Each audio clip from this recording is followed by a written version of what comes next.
with neuroplasticity research that's available today, one of the other things we do know is that the neuroplasticity is not just occurring in the head. So it's not just about settling the quote unquote head brain mind, that there is also within the heart and the gut as well. And that's why it's a total way of being. The neuroplasticity is occurring throughout the whole of the person. And this is why it's possible where we can actually grow and evolve ourselves as integrated human beings. This is Recovery After Stroke with Bill Gassiamis, helping you go from where you are to where you'd rather be. Bill from recoveryafterstroke.com. This is episode 81, and my guest today is Marvin Oka. Marvin is a world leader and an authority in the field of behavioral modeling and behavioral change technologies, and has built an impressive track record helping people and organizations with strategic, systemic, and personal change.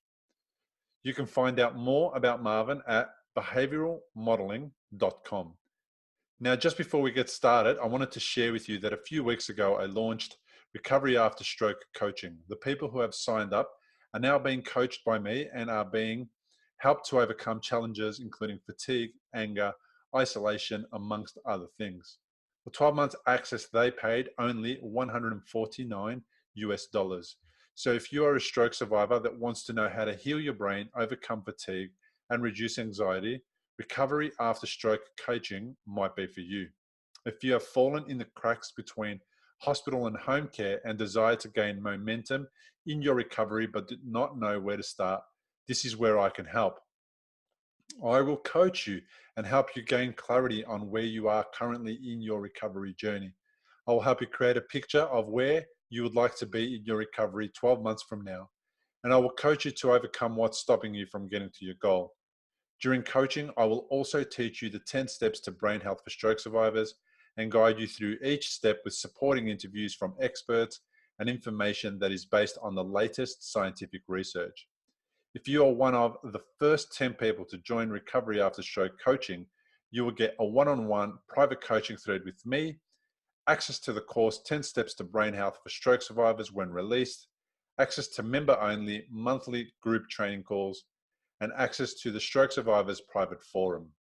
The first 10 people to join also get more than 70% off the full price of $5.99, and 12 months of access will only cost you $149 US per year.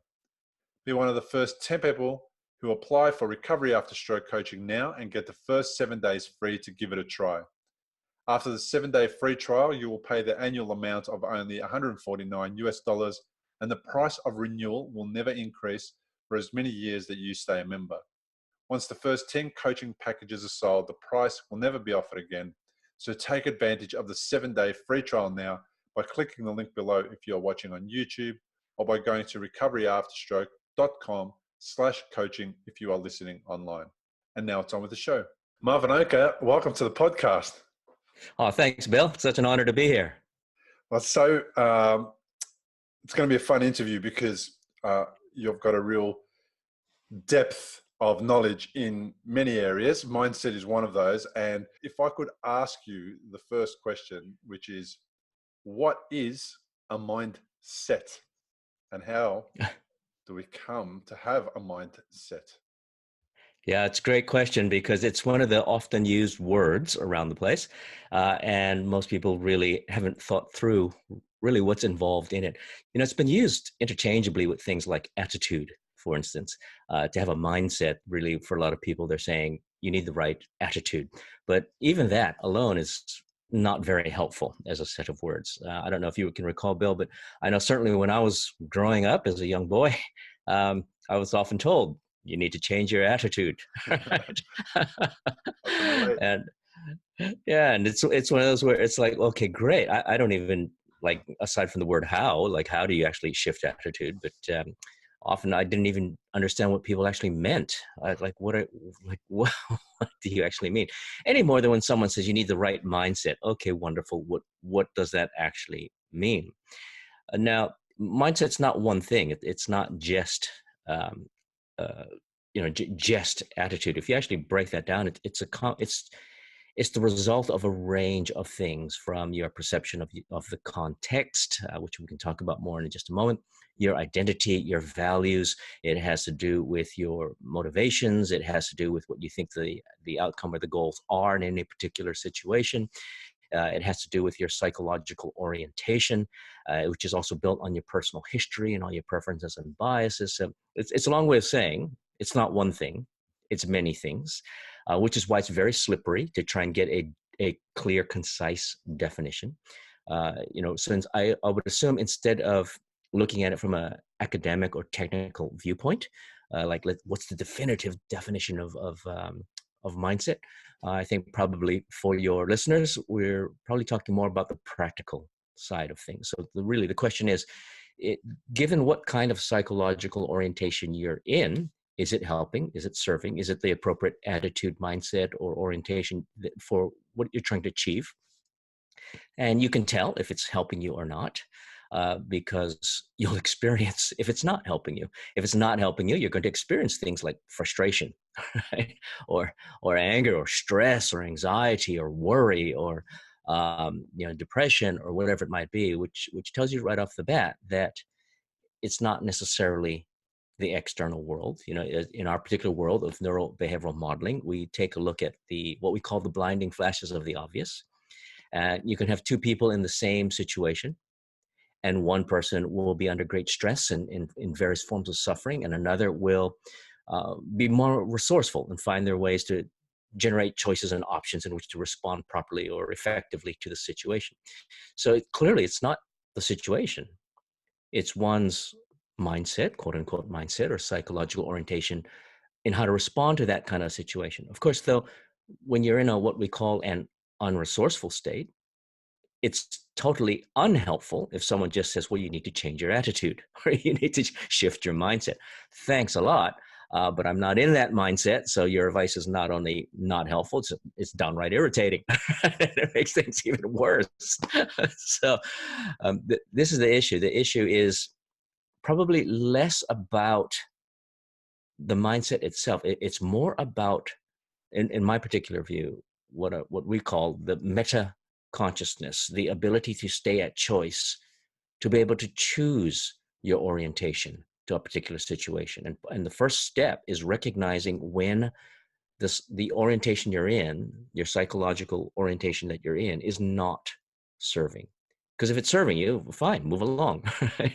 But if it's not serving you, you're feeling stress, worry, depression, anxiety, frustration, whatever it might be. These are clues saying, other people can be resourceful. Clearly, it's not the world that's out there. It's some way that I'm relating or interpreting the world. It's the way I've psychologically oriented myself to the world and the narrative I'm creating on it that really I'm in total control of. And if I can shift that, then it's now a question of which way of orienting myself in the world is going to be more effective, more fulfilling, more meaningful, and more expressive of who I am in this kind of a situation. So it's kind of a long way of saying it's not one thing. And rather than try and get caught up probably in the technical side of things, let's look at the pragmatics of it. Yeah, I do like your explanation. It's very deep already. We've gone a few minutes and we're already seriously deep into the topic of mindset. What I like about what you said, amongst many things, is that fact that when I'm coaching somebody in the recovery after stroke phase or process, they've usually altered their mindset to be ready and willing to accept support in some way, shape, or form. And that creates an amazing space for new learning to occur. And I just had a client literally a week ago who told me that the thing that she was struggling with was anger, the anger that she found herself in this situation now, where she's dealing with not being able to walk properly and recovering from stroke, and it's interfering with her career, etc. But what's interesting now that you say what you said is that she wasn't angry while we were in the coaching phase. She was Yes. reflecting on previously being angry, and now she was in a more resourceful state and allowing for new ideas to come into her world so that she can approach these difficulties as challenges rather than as things that are getting in her way of her life. They're just challenges that she needs to overcome. So I love the fact that already, as soon as you engage somebody to help you overcome that challenge that you're having, you've already shifted your mindset, and you might not be aware of it, but you're going and moving towards a growth mindset or a change mindset or a mindset that's about recovery. Yeah, that's a great example because it highlights how many different aspects there are to the word "quote unquote" mindset. So, as you're saying, if they come in with a mindset already of seeking help, being open to help, etc., and then as you're also saying that she became aware that she's not angry in the moment during the coaching session, but she was angry about past experiences or in past experiences. So it highlights one of the key components is perspective. Right. So it's a major part of your mindset. From what perspective? Now, even that one little word or one long word, depends how you look at it, the word perspective is it also has so many different components and variables associated to it. So here we've got a time-based perspective with the lady saying, this is interesting. In the now, when in the coaching session, I'm actually fine. It's when I think about the past experiences where the anger resides. So from a larger time frame perspective, she can now recognize, okay, so she's not angry all the time, which means she's not an angry person. So let's get a perspective. In the moment, you're fine, right? So that time orientation makes a difference. Context is another one, which is, okay, in previous contexts, I could be angry, but in the context of coaching, I'm not, and I'm open, which means in the context of future choices, I can be a different way than just angry, right? And that kind of larger, broader perspective, the big picture perspective, so to speak, shifts mindset. And this is the classic example of framing and reframing in the world of behavioral psychology. And so the idea to reframe means shift perspective. In another perspective, things take on different meaning. And so these seeing all the different elements that make up mindset is really critical. To kind of say just shift mindset is not going to be helpful for a lot of people. But if we can start now working with more concrete things like, okay, let's take a look at the difference between what was then versus now. Well, that I can work with, right? And then what's coming up in the future? Well, that I can work with. I can get coached then. So if I come in and I've got a mindset where I'm open to the coaching, that means I've got now a shift in perspective as to who I am in relation to you. So if I am a victim, if my perception of who I am is a victim, then my mindset is, woe is me and I can't do anything about it and everything happens to me. But if I come to you for help, my mindset is, well, okay, I'm someone who can be helped. I would like help. So therefore I've got built-in motivation. You're someone who can help me. I'm open to hearing and listening and learning from you. Well, then that's a completely different psychological orientation to work with or to work from. And what people also seem to miss many times is they think it's all in the head. They think it's just, if I can just shift my thinking. Now, shifting your way of thinking is certainly a major part of mindset, but it's also a way of being. And so if I come to you for help, and it's not just my thinking is I would like help, but my way of being is I am someone who's open to being helped. Well, then now your coaching is going to go really far with that person. And so, mindset is not just in the head mind, it's all in the whole of body, the whole body mind as it integrates together. Yeah, it's interesting. Sometimes you come across clients who think it's a great idea to get coaching, but then they won't take the action that they say that they think they need to take. And it sounds like that's what you're describing, and describing that idea of, oh yeah, coaching or support or making a difference or changing my mindset. If I could just do that here, then that's great. Oh, I got myself to a coaching session or to a session where somebody's going to support me through a difficult time and the job's done. Well, it's not necessarily done. There's a lot of things that you have to follow through with.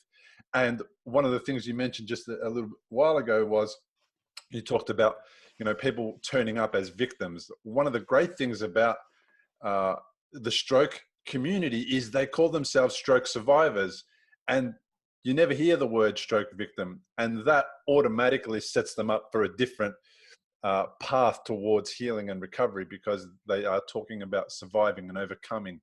And that seems to me to suggest growth and relearning new things anyway and new ways of being anyway because they're surviving. So the language seems to play a really important role there as well. Oh, absolutely. It makes a critical role, or it plays a critical role, because our language is the core of what's holding together our narrative or our making of a meaning of the world. And the way that we make meaning of our subjective world then influences our quote unquote mindset. Right? If we think it's a terrible world, well, and that's our narrative, that's the language mapping we're creating of our reality, then if our mindset is one where it's a terrible world or it's a harsh world, etc., well, then we're always going to be at the receiving end of a lot of problems. Whereas if we are from survivors, and I know for a fact that, listening to a lot of when we've spoken in the past around the people you've spoken with as well as yourself, you've gone even beyond survivors. You've gone from surviving to thriving, right?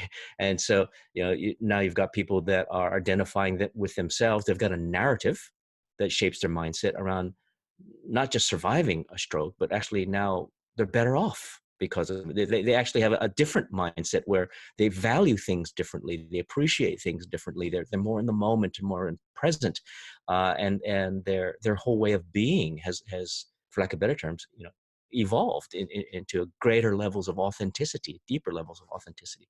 And so when you're coming from that kind of a narrative, your whole mindset, your whole way of being begins to shift. Yeah.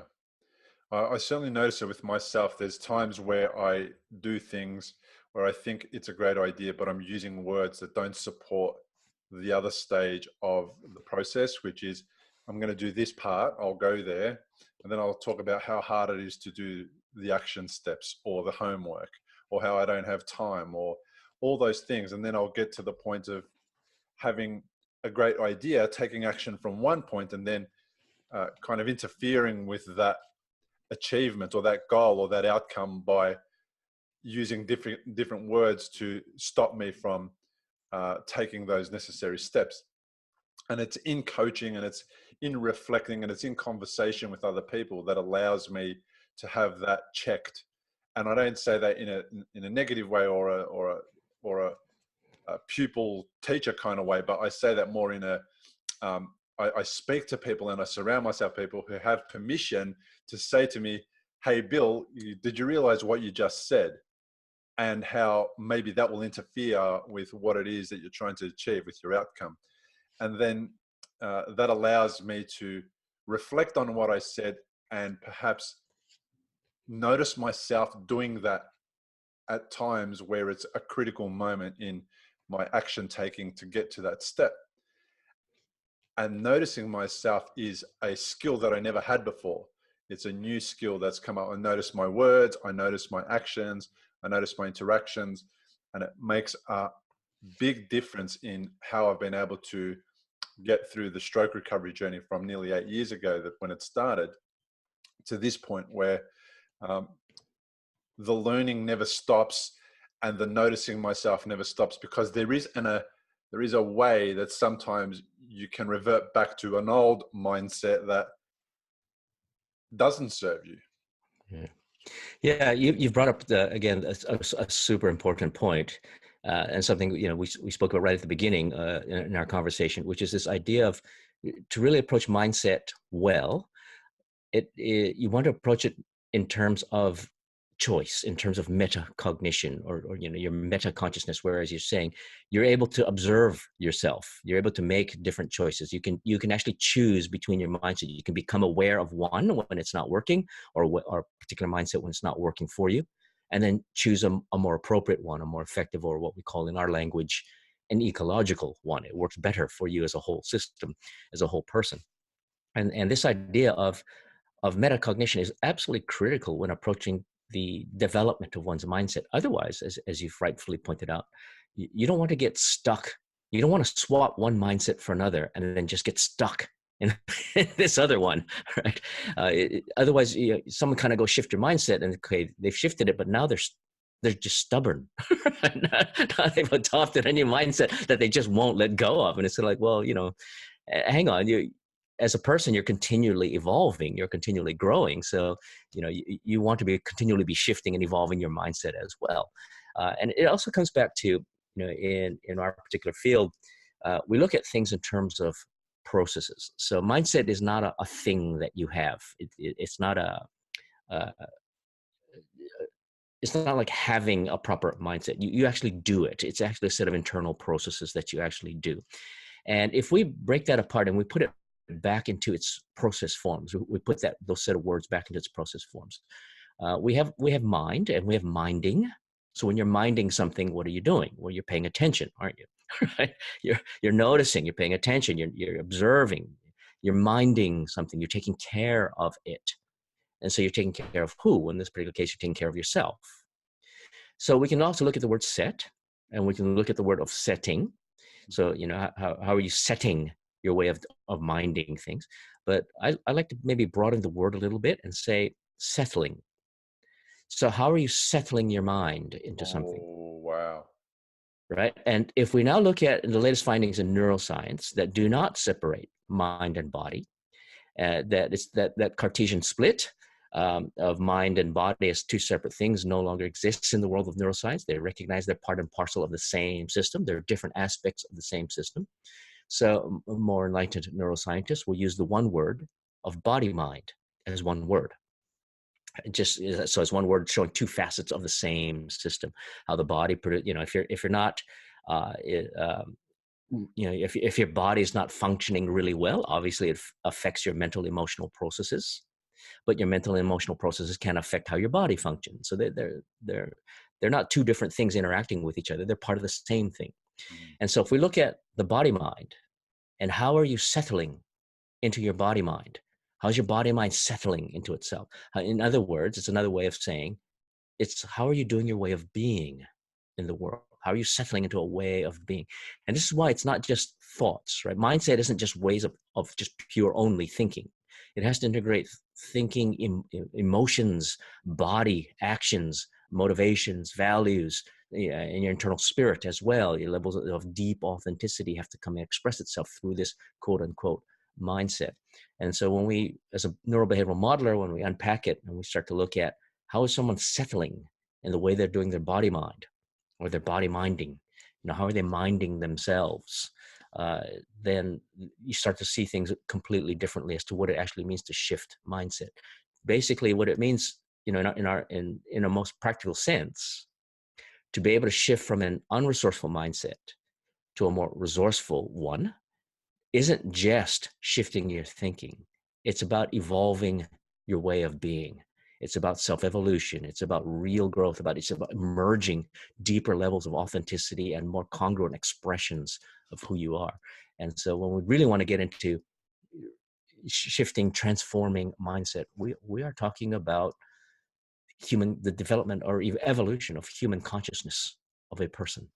And so this is where the real work comes in. I know that's a lot of the focus of the kind of work that you do. So yeah, it's a much lovelier place to work in. Let me tell you, it's really fascinating. And when you take that approach to supporting somebody to recover from something, and you're using the idea that it's about evolving that person, and it's not about helping them fix a problem today, it's about helping evolve them to the point where they are fixing their own problems without even knowing it, from a space of this sort of greater wisdom, then that is really the place I want to be playing in. If you've had a stroke and are in recovery, you'll know what a scary and confusing time it can be. You're likely to have a lot of questions going through your mind, like, how long will it take to recover? Will I actually recover? What things should I avoid in case I make matters worse? Doctors will explain things, but obviously because you've never had a stroke before, you probably don't know what questions to ask. If this is you may be missing out on doing things that could help speed up your recovery. If you're finding yourself in that situation, stop worrying and head to recoveryafterstroke.com, where you can download a guide that will help you. It's called 7 Questions to Ask Your Doctor About Your Stroke. These 7 questions are the ones Bill wished he'd asked when he was recovering from a stroke. They'll not only help you better understand your condition, they'll help you take a more active role in your recovery. Head to the website now, recoveryafterstroke.com, and download the guide. It's free.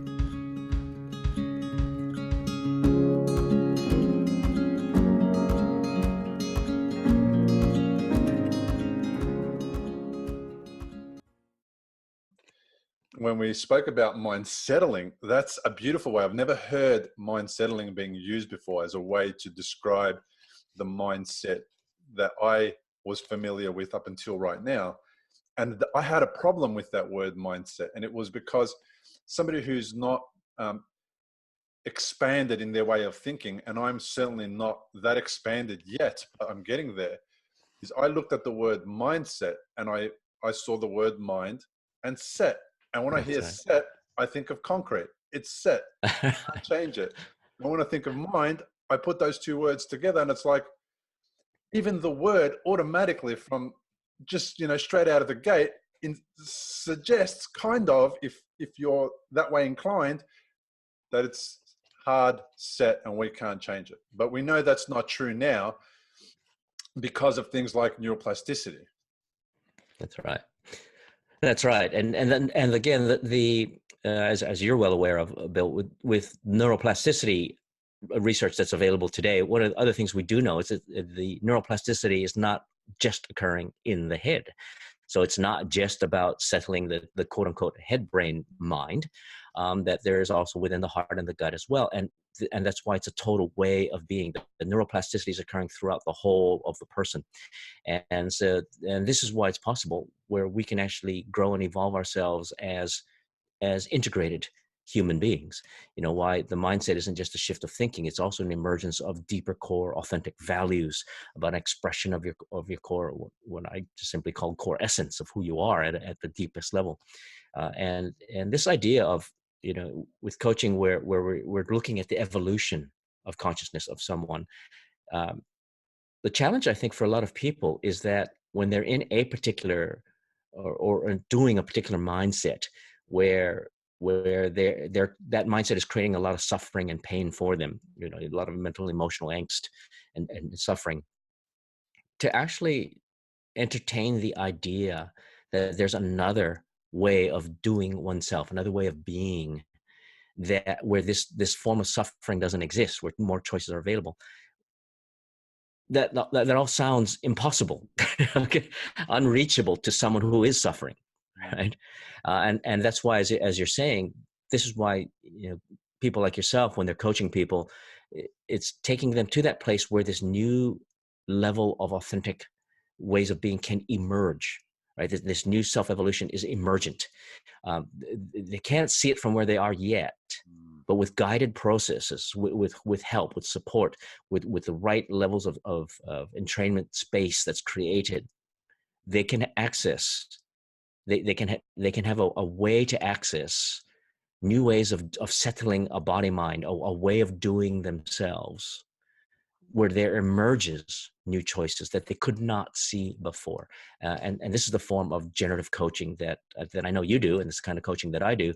And this is where, for lack of better terms, what I call the real work. This is where the real work happens. And that's why, kind of similar to yourself, why, when people throw around the word mindset, I take a look at the level of depth at which they're using the word, that kind of narrative, and whether they're doing things at a surface level, like just change your thinking. It's like, yeah, thanks, Dad. What am I supposed to do when you tell me to change my attitude? Thanks a lot.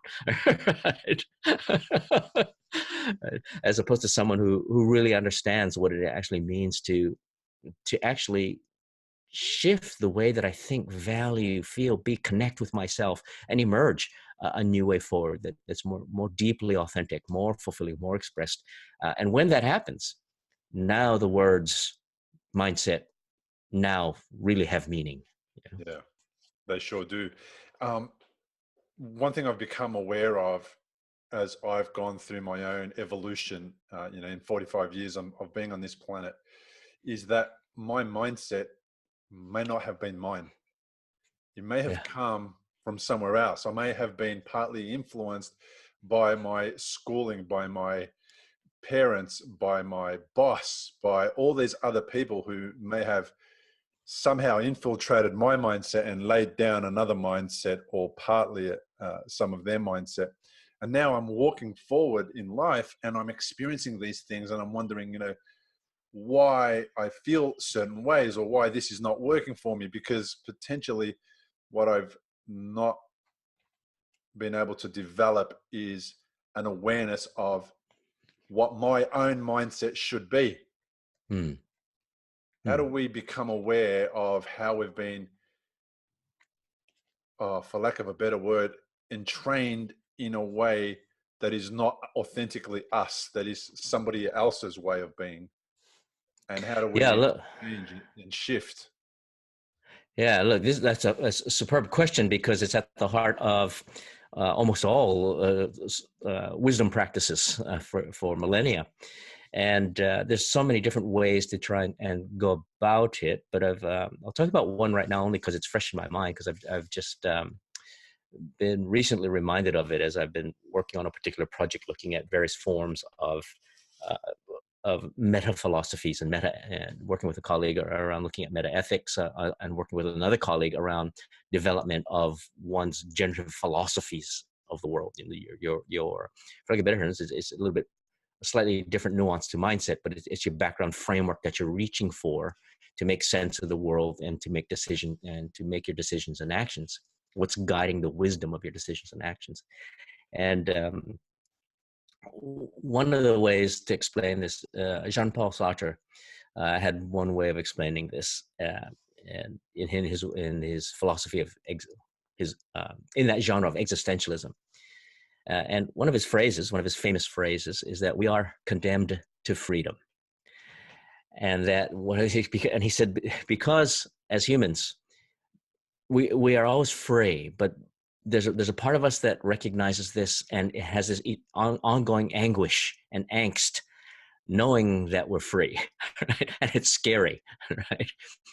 And he's saying because part of it is in our consciousness. You know, in our language, as you know, Bill, as neurobehavioral modelers, we talk about how we represent the world to ourselves. We make pictures of the world. We say things to ourselves. People say things to us. We take on their narrative. As you're saying, it's not even our own mindset. They give us pictures. We watch the news, and they put pictures in our head. And we go through all these different representations of the world that weren't self-generated. They were given to us. And that's the way it is. That's the way the world works. And Jean-Paul Sartre was saying, you know, we have these in consciousness, we have these images that go on in our head. And he said, but you always have to remember that we have what he called the objects of our consciousness. In other words, the content of our focus. And he said, but there's always the observer, which is us, noticing these things that are going on in our head. Well, you know, we're hearing the voices in our head, right? If you hear what your parents told you, for instance, when you were growing up, or what you should and shouldn't do, can you recognize that there's a you that can hear this internal voice in your head? If you have these pictures of memories running in your mind, can you recognize that there's a you that observes these pictures? So you're not those pictures and you're not those voices. There's an observer that's you. And Sartre points out, they said, there's always a gap. There's always a gap between you, the observer, and that which you are observing. There's a distance between you and that. And he said, and in that gap is freedom. In that gap, because you don't have to choose to think that way, right? You can interpret those things differently in that gap. And we always have that gap. There's always you, the observer, and all the other things, all the things that you're observing, whether it's the pictures, the sounds, what people are saying, the images that's going on out there in the world. And we always have this. And that's why he said, we are condemned to freedom. We always have this freedom. And with this freedom comes this amazing responsibility. And I said, a lot of people run from that. A lot of people run that. They kind of say, they want to play the victim, right? They want to have not be at choice because now they feel like they don't have to be responsible for what happens. So with this freedom, with this recognition that you can be responsible, you can choose, you can create your life, you can be more authentic, you can authentically create your own interpretations of how things are that's more fulfilling to you. So that's a big ask, right? But this is one of those things where, look, how do you do it? Well, one of the first things, the first step to the how question is exactly what we started this conversation on: self-awareness.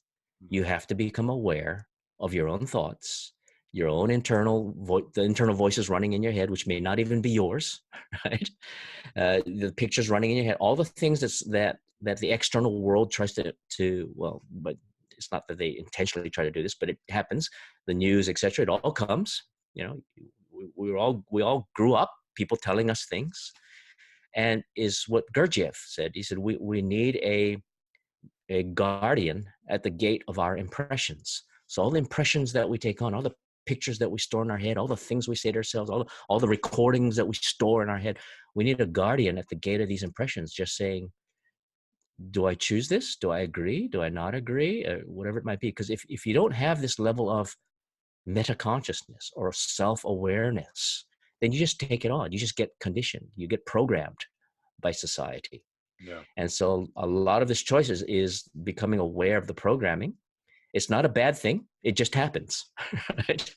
So what the antidote is consciousness. It's choice, is to actually stay aware of your choice and then constantly do exactly what you're doing, which is come back and ask yourself, do I really believe this? Do I really choose this? And if not, what do I want to choose? And it's what people want to do next in order to choose is they'll look external.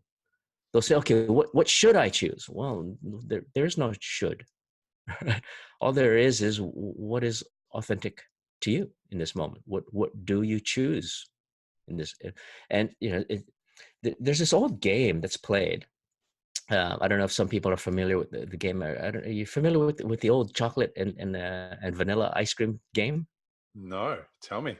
It's a beautiful game, and it's one where uh, someone comes, as an exercise. If I were to come up to you, Bill, and I'd say, all right, so I've got in one hand chocolate ice cream, in the other hand vanilla ice cream.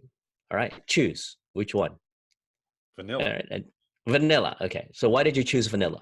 It's my favorite. It's your favorite. No, wrong answer. Chocolate or vanilla? Choose. Chocolate, Why did you choose chocolate? because it's my favorite. No, wrong answer. No, this game will go on from minutes to hours. Right? To hours where people are just struggling with this thing. Now, one of the points of this exercise is anytime you have a because, that means you haven't chosen. Oh, It means your reasons made you choose. Your reasons decided for you. Right? Oh, because this, and because of those reasons, therefore, I'm making this choice, which means you're not in control. You didn't do it. Your reasons did it. Your criteria made you do that. Right? Oh, because of it, or because it's better for the planet, or so none of this is your choice. Right? Now, when you're actually coming at it from, and this is a bit esoteric because I know people will argue with this kind of thing, and it's like, well, first, just understand what the point is, right? It's not meant to be a practical exercise. If I go to an ice cream shop or gelato shop, I am choosing something because it is my favorite.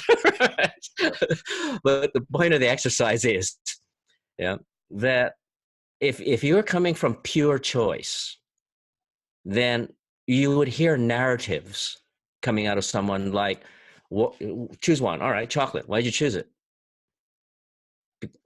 Because I chose it. Because I chose it. No other reason other than I chose it. Right? There's no reason. Right? That's just what I did. mm-hmm. It's like, oh, okay, all right. So while it might not be the most, in the most street, actually the most conventionally practical exercise, although it is immensely practical in terms of development of one's consciousness.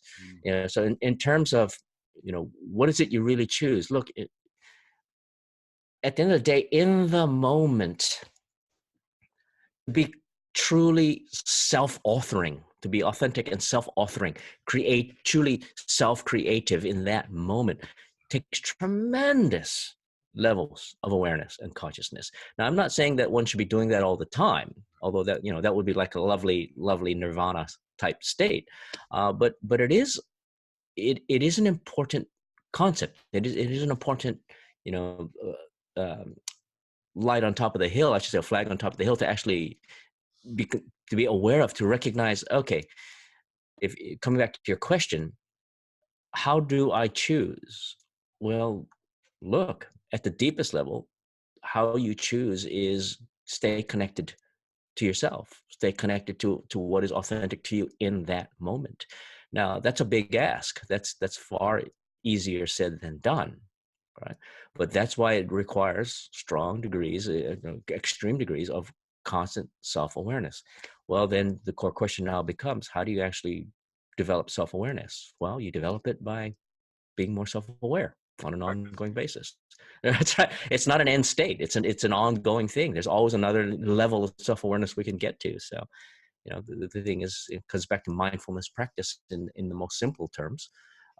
If and again, everything comes back to what we started the conversation with, to really work practically with mindset. To do it practically means develop self-awareness. Yeah. What I'm getting personally from this is that nothing's random. My place in the world today is because of all of my becauses. Yes. Nothing is random. I haven't got here because of the randomness of somehow a podcast emerged out of the world and I'm interviewing people because randomly they just emerged and now they're on my podcast. They are all choices I made. When I contacted you is because I wanted to speak with you about mindset, and so on and so forth with every other guest. And my whole experience with stroke, I have realized perhaps it happened in a random part of my brain because it was a birth defect that just occurred.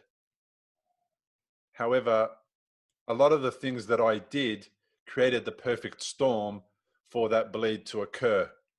Hmm. And when I become aware of that, then I can take steps to create the opposite of the perfect storm for a bleed to occur. I'm creating the perfect storm for wellness to occur. And that is not random. That's because of all of my becauses. And I get there and I'm at this point and I've totally and in every way influenced my life up until the day before the stroke and then every day after that. So hopefully what people listening and watching get from this as well is that there is no randomness. They are in control of every part of the process after today, if they choose to be, and if they choose to be aware of how they are currently living in their life, in their world, and how they're doing themselves, they are able to shift and do themselves in a way which will serve them better, which means that I can start with any client, any prospective coaching client, no matter how terrible their experience is or how great their experience is, and still support them and create the space for them to enhance their world way beyond what they're experiencing now. Yeah, absolutely, absolutely. What you're saying there reminds me of several things. Several thoughts were running through my head while you were talking. That one is, as the one of the concepts that the Buddha talked about was the notion that things are the way they are. Their level of impermanency is because everything exists because of what he called what got translated as interdependent arising, which maps straight across to what we now know today around systems thinking, around how there's so many variables all coming together and the present moment emerges, right? There's many variables that are there, and they don't happen by just accident. You have a role to play in this. So if we go to another language, like chaos theory, they have a principle called sensitivity to initial conditions, or sometimes just simply called initial sensitivity.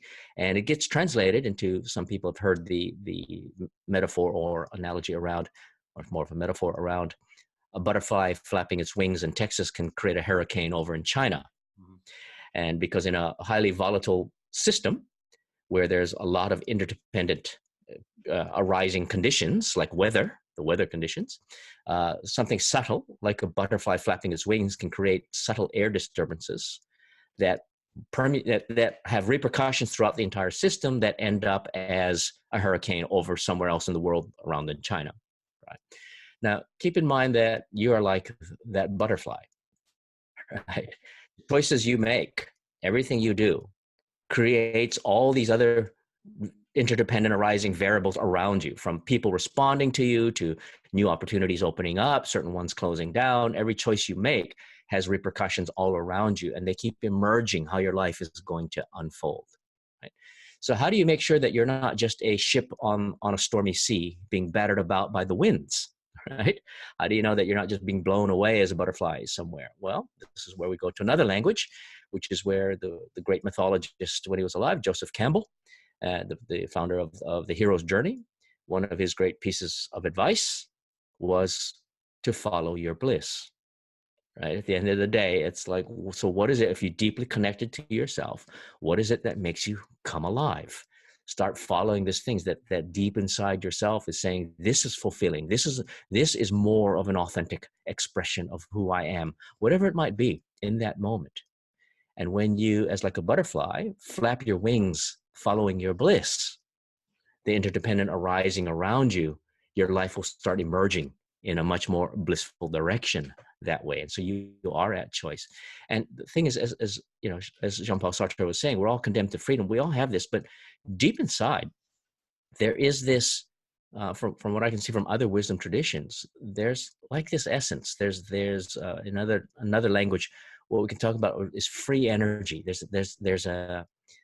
There's something there. You know, if someone comes to you, Bill, in a coaching situation, right, and they're having a suffering in life, right, as you pointed out, they didn't come to you for no reason at all, right? It wasn't random, right? There's a free energy and a bound energy. There's a bound energy in them where they're trying to express. They want to live a more expressive, authentic life, and they're struggling, right? And they don't know what to do. But the free energy makes them come to you, and their bound energy is stuck, right? And so no matter where they are, no matter where their bound energy is bound, no matter how much suffering there is that free energy that if you tap into, that's where the butterfly is trying to flap, right? And if you can coach them there, they will flap following their bliss. And now their life will start to create new forms of emergence, new forms of interdependent arising, where their life can start to move in a more authentic, expressive, blissful direction. But what they do need a coach in that point. We all do. Yeah. All humans, you know, we all need the next level of coach that we're into. So you're absolutely right. You know, people can turn their life around, no matter how bad it is. You can turn your life around if with help, and as long as you stay mindful, as long as you're willing, you do a way of being, a mind settling, where you're open to being coached. You're open to learning, and you know, open to being coached doesn't mean, you know, you're lesser than. What it means is you're open to learning and growing. You know, you're open to consciously choosing that path. Yeah, what I find fascinating is that humans like myself, before I understood what coaching was, I thought I could do it all on my own and sort it all out and learn everything and, you know, take it all on board. And it ended up me doing 16 hours a day, almost 7 days a week for many, many, many years, until I realized, until I had to bleed, and I realized that I could no longer do that. It was going to kill me, amongst other things. You know, it was taking me away from my family and my kids. And I have a lot of regrets, and they're not deep regrets that I'm going to take to my grave or anything like that, that are going to make my life, you know, miserable. But I have regrets about the fact that I was so thick and I didn't understand how coaching would help. And then as I became a coach and started to coach people and learn what the power of coaching was, I realized that the best tennis players in the world, who have been number one or in the top 5 for decades, have a coach all the time. They never went without a coach. And these guys are using a coach to make, to be the best tennis players. I imagine what's driving them is partly to be the best tennis player ever, but also to be extremely wealthy and make a staggering amount of money. And then we do the whole, I don't need a coach. I'm doing well in my struggle. I'm doing amazingly fantastic in not being able to afford anything and not being able to overcome. So if I could just impart that part of my wisdom, because that is something that I've become wise to recently, if I can impart that on anybody, and I don't mind if I'm not your coach, but if you are struggling with any part of your life or you want to achieve something and you haven't been able to yet, get a coach and get another coach and then find another coach and keep getting people to support you, to help you to overcome whatever it is that's blocking you from those things that you want to get to. That was one of the things that freed me, discovering that I didn't have to do all these things by myself, because I was doing the victim. I was doing the whole, nobody's going to do this better than me. I was doing the whole, oh, I can't rely on people. I can't do this and I can't do that. And if I don't do it, nobody's going to do it. And I was playing the victim game. And if I took that into my stroke recovery journey, I'd be relying on doctors to help me feel better emotionally, which is not their job. I'd be relying on all sorts of people to be doing things for me that they are not trained and skilled to do. It's not their job to do that for me. So what was great, I was able to let that go immediately and take responsibility for my recovery on myself. And then as I did that, and as I sought out new learning, new help, new books, new ideas, then I was able to develop this other way of existing in the world, and people didn't recognize me, not because my face had changed, because of the way that I would talk or turn up or present myself to them. And then that opened up more doors. It opened doors to do public speaking. It opened doors, to be featured on TV commercials. It opened doors to be featured, on news articles, which are all about making a difference and showing people that things are getting better. Those types of news articles that I want to be involved in, not the ones that talk about all the terrible things that happen on the planet. So I feel like if people can understand the importance of mindset and how they can develop their mindset and continue evolving it, that they will see a massive shift in their life. And I feel like it doesn't take a lot of energy to get great results from a shifted mindset. Yeah, a shift in mindset can change everything. I remember many decades back now, so maybe a good 4 decades back. I heard this lovely speaker, this lady say something once that I went, wow, how amazing is that? And she was from California. And she said that one day, she was doing her morning run, and she was running near the Golden Gate Bridge. And so this is, keep in mind, it's about 40 years ago, right? And she said, so there's this part near the Golden Gate Bridge where if you look in one direction, you'll see San Francisco, and you'll see, and it looks beautiful. You'll see the bay, and it'll just be beautiful, right? And then she said, and then you turn about 40 degrees or so, and then you're looking at Oakland. Right now, she says, no, Oakland back then was, very, very industrial and a bit lower key on the socioeconomic status, right, compared to San Francisco. And she said, that's amazing. You're standing on the same spot, and you could be looking at Oakland, and that could be your life. You could be looking at that kind of go, oh man, my whole life is going to be Oakland.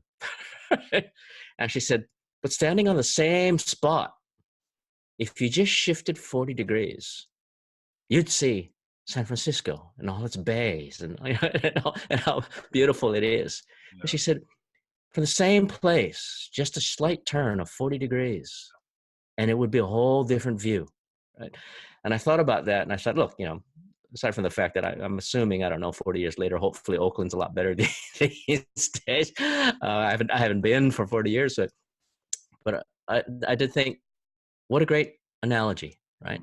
This shift of mindset, sometimes a 40-degree turn, or maybe not even, sometimes just a 5-degree shift in thinking, and it's a different world, it's a different life. It's a whole different orientation that can start to occur.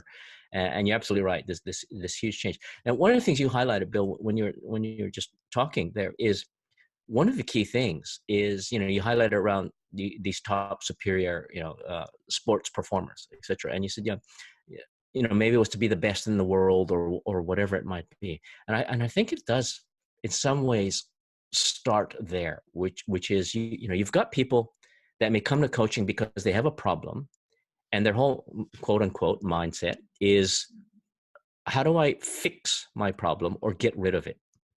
Right? I've got this problem. I want it to go away, and I want to go back to the way I was, without recognizing that, but the way that they were was what caused the problem in the first place. Right? Yeah. This is what you were saying. You did all these choices, all these things which led up to the perfect storm, right? You don't want to go back there. You want to evolve. You want to grow. And that's what you're saying around, these top, athletes. They're looking to be a champion in the world, or they're looking to become the best that they can be. They actually have motivation. They actually have something that is, in our language, what's called teleological, which is they have an end goal in mind. They have an end purpose, right? And as you're pointing out, suddenly, well, not suddenly, but through choices you've made, you now have all these new options, new choices. You're being invited to new places, new opportunities appearing everywhere you're turning. And for a lot of people, they settle.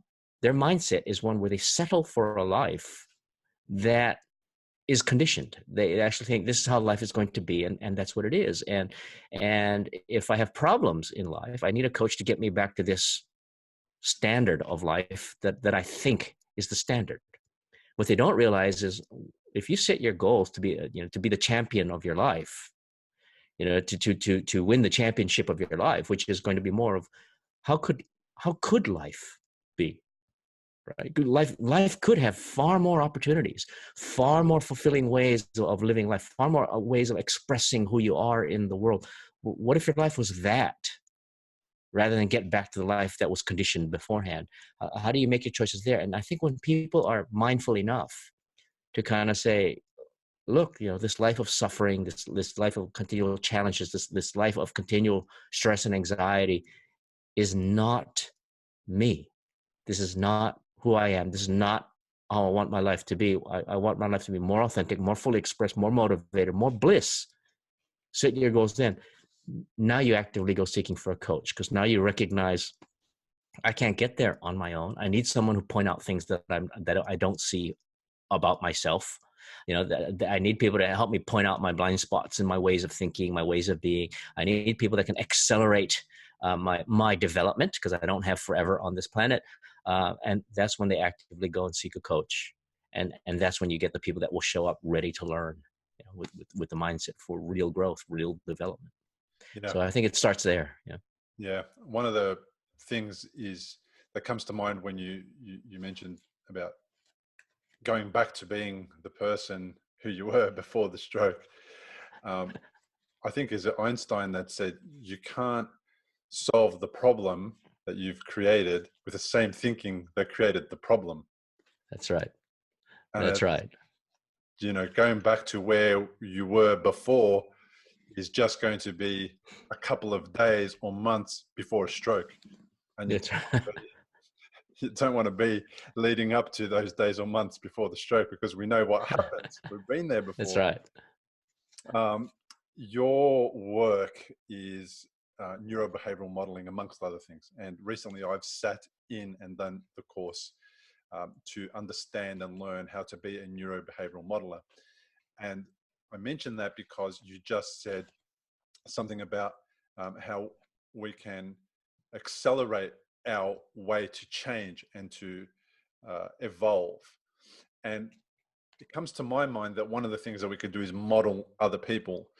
And we'll talk about it in that simplest form, because neurobehavioral modeling is another conversation, a very lengthy one, which is amazing and perhaps for another day. But for right now, if I modeled some of the behaviors of another person who I think is already further ahead of me, what are some of the things that I need to look out for? Because I don't want to model them and be like them in the way that they have recovered from stroke, because they are slightly different from me. And right. I have a couple of little things that I don't agree with perhaps, but modeling could be something that I could do to accelerate my my evolution or my healing or my whatever. Yeah, great. What a brilliant question. So a couple of things first I need to clarify is when we use, for our listeners, when we use the term behavioral, especially when we talk about neurobehavioral, we're not just talking about gross external physical movements. So we're not just looking at the gross steps or chunks of what people have done physically. Thinking processes to us are neurobehavioral, for instance. Emotions for us are neurobehavioral, right? Your body has to be doing a set of processes in order to produce a way, certain classes of emotions or ways of thinking, ways of being, ways of valuing, etc. So for us, all of human functioning is neurobehavioral. Even the, even emerging levels of consciousness, we have to look at, how does the central nervous system have to function in order for new levels of consciousness to arise and emerge. So that's the angle that we're taking from. So it's not just gross external behavior. So coming back now to your question, what are some of the things to actually look for or notice? Some of the things it has to do first and foremost with motivations. We need to look at what motivated or how do they motivate themselves. And in a remembering that motivation has direction. So it has what we call a move toward or move away from. So the things they might want to gain are things they want to avoid. You want both. So we need to attend to, so what actually motivated someone to actually want to do something. Now, even beyond that, we want to look at their core identity. So it's what's important to someone, what motivates them, their values, things of that nature will come into play with motivations. It's only important because they take it personally. What's their core identity? And who are they? How do they, what's their narrative around their self-concept in a particular situation? So as we spoke about before, if they have an identity of being a survivor compared to being a victim, well, that's a completely different identity, right? And there's different values that will arise if you're a survivor and a thriver compared to someone who's a victim and you're just trying to cope, right? The completely different set of now strategies will come into play. Also, the perception of context, I think, is really critical. How do they perceive what it's all about? Like, what is this all about? So someone who is, for instance, I can imagine if someone were in victim mode, right? The context would be the lower end of surviving, or of coping. It's not even trying to get through, but basically, how do you just be on the receiving end as a victim, right? And how do you cope accordingly? And if that's your context is just cope, well then, good luck. I hope you cope well, right? Right? But if someone, I'm not coping, yeah, as if the context was that was the goal. The goal was to cope, right? Whereas, I know with some of your case studies that you did behavioral modeling on with some of the people that you looked at, when the context shifts, when the context is no longer about them, but the context is now about others, or service to others, or contribution to the world, or the context is about being there for loved ones.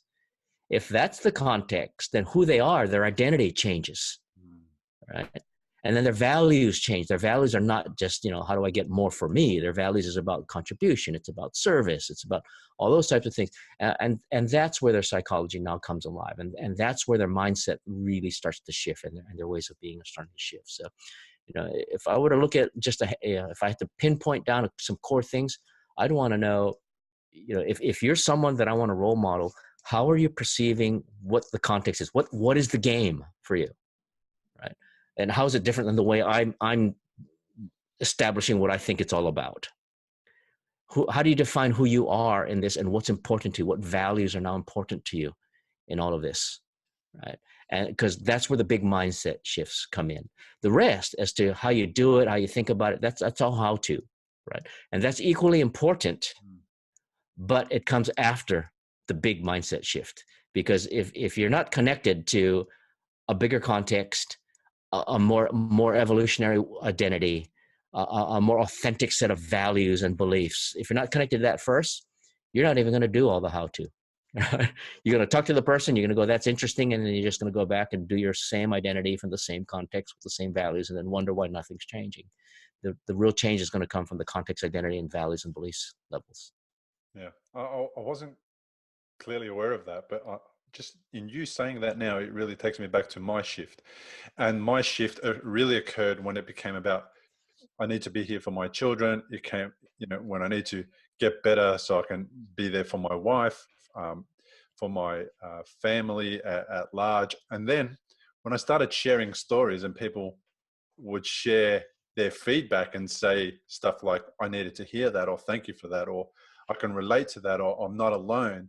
Then it became about them as well. And then I held myself to this greater standard: get better presentations, better at presenting, get better at putting podcasts together, understand all these things that I needed to do to make the experience of sharing to other people more able to be received in a more profound way, so that it makes a bigger difference.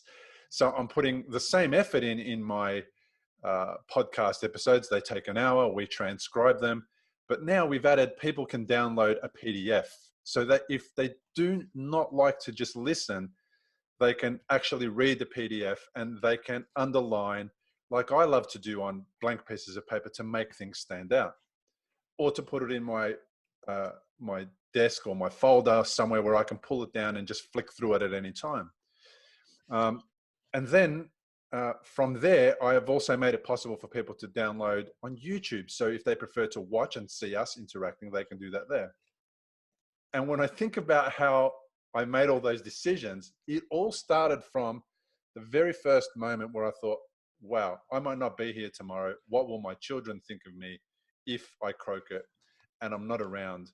They might say dad was a good dad, but he was a bit angry all the time. And that led to all these other decisions about how am I going to positively impact the lives of all of the people who come across me, so that when I do kick the bucket, they say, well, that Bill was a good guy. He used to give us videos, and he used to give us audio, and he used to give us PDFs.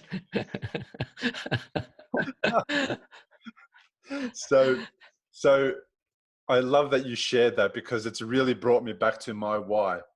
And the why then made it possible for me to overcome all the problems in the how do I get a podcast out? What is a podcast? How do I get people to listen to it? How do I do more than one episode a year? It was all those things then started to get answered, but they just all the how to's, they just fell one after the other, after the other, after the other, because my why was so massive, and it made it simple, and it made it easy for me to continue doing that work without having to wake up in the morning going, oh crap, I have to put another podcast episode out because all these people are waiting to listen to it. Yeah, exactly. I mean, that's beautiful what you're saying. So the context goes bigger than yourself, which then contextualizes who you are in all of this in a way that's meaningful. And that's the most critical component.